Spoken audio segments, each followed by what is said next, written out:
اور یہ ایمان کتنا قیمتی ہے،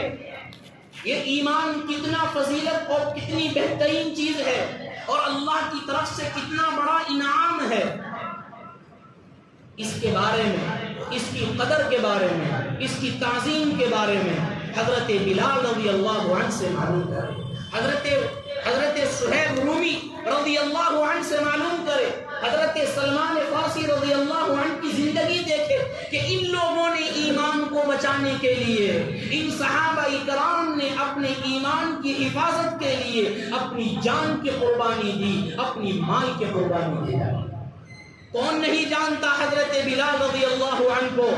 مؤذن رسول صلی اللہ علیہ وسلم، آپ کے مؤذن ہے، لیکن جب آپ نے اسلام کو قبول کر لیا، ایمان کو قبول کر لیا، آپ کو کتنی تکلیفیں دی گئی، کتنی پریشانیاں دی گئی، کتنی مصیبتیں دی گئی کہ ابو جہل حضرت بلال کو پکڑتا ہے اور گرم ریت پر لٹاتا ہے اور کہتا ہے، اے بلال تو جو چاہتا ہے تجھے عطا کر دیا جائے گا، اے بلال جتنی مال و دولت چاہتا ہے تجھے مال و دولت عطا کر دی جائے گی، اے بلال مکہ کی جس لڑکی سے تو نکاح کرنا چاہتا ہے تیرا نکاح کر دیا جائے گا، اے بلال تو جو عہدہ چاہتا ہے تجھے عہدہ بھی عطا کر دیا جائے گا، جو چیز تو چاہتا ہے تجھے عطا کر دی جائے گی، لیکن اے بلال تیرے دل کے اندر جو یہ ایمانی جذبہ ہے، تیرے دل کے اندر جو یہ ایمانی جوش ہے، تیرے دل کے اندر جو یہ ایمانی جذبہ اور ایمانی شوق ہے، تیرے دل کے اندر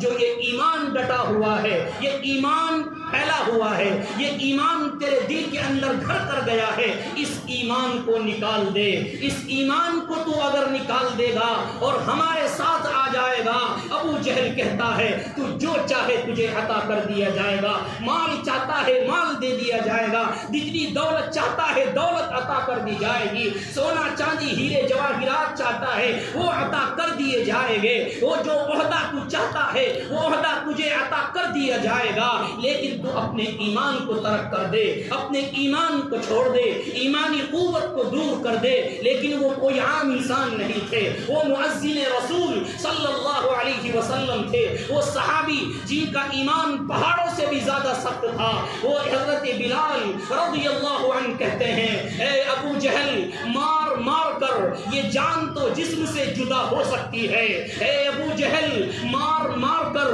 اس جسم سے خون تو چل سکتا ہے، اے ابو جہل مار مار کر میرے بچے تو قربان ہو سکتے ہیں، میں اپنی اولادوں کو قربان کر سکتا ہوں، میں اپنی مال کو قربان کر سکتا ہوں، میں اپنے بیوی بچوں کو قربان کر سکتا ہوں، میں اپنی مال و دولت کو قربان کر سکتا ہوں، میں اپنی جان کو قربان کر سکتا ہوں، میں اپنے عضو کو اور اپنے جسم کو قربان کر سکتا ہوں، لیکن میرے اندر جو ایمان پھیلا ہے، میرے دل کے اندر جو ایمان آ گیا ہے، میرے دل کے اندر جو ایمانی قوت آ گئی ہے، میرے دل کے اندر جو ایمانی چاشنی آ گئی ہے، اے ابو جہل تو کیا ہے، تیرے سے بڑا بھی کوئی ظالم آ جائے گا، تیرے سے بڑا بھی کوئی بادشاہ آ جائے گا، تیرے سے بڑا بھی کوئی ظلم کرنے والا آ جائے گا، میں تجھ سے ڈرنے والا نہیں ہوں، تو چاہے میرے سامنے تلوار لا دے، چاہے میرے جسم کے ٹکڑے ٹکڑے کر دے، تو جان لے سکتا ہے، مال لے سکتا ہے، اولاد لے سکتا ہے،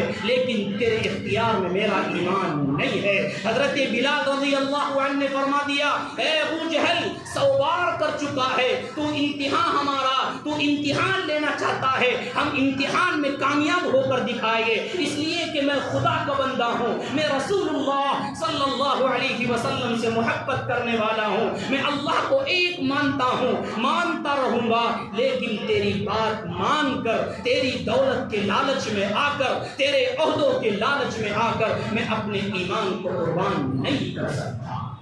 ان لوگوں نے ایمان کی قدر بتائی،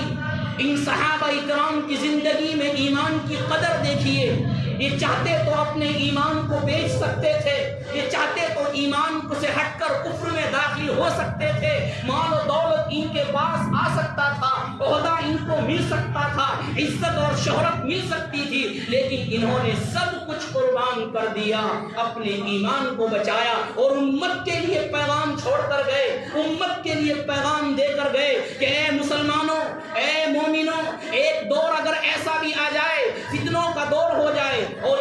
کا بچانا مشکل ہو جائے، ایمان کی حفاظت مشکل ہو جائے تو ڈرنے کی ضرورت نہیں ہے۔ حضرت بلال کی زندگی کو دیکھ لینا، اگر ایمان کی حفاظت کا مسئلہ آ جائے تو حضرت بلال رضی اللہ عنہ کی سیرت کو دیکھ لینا، اگر ایمان کو بچانے کا مسئلہ آ جائے، جان کو بچانے کا مسئلہ آ جائے تو حضرت بلال رضی اللہ عنہ کی تکلیفوں کو اور مصیبتوں کو دیکھ لینا کہ ان لوگوں نے اپنے ایمان کو بچانے کے لیے، اپنے ایمان کی حفاظت کے لیے، اپنے ایمان کو اپنے قبضے میں رکھنے کے لیے ان لوگوں نے کیسی کیسی قربانی دی ہے۔ یہ کچھ نہیں ہے، کتنے صحابہ اکرام، حضرت سہیل رومی رضی اللہ عنہ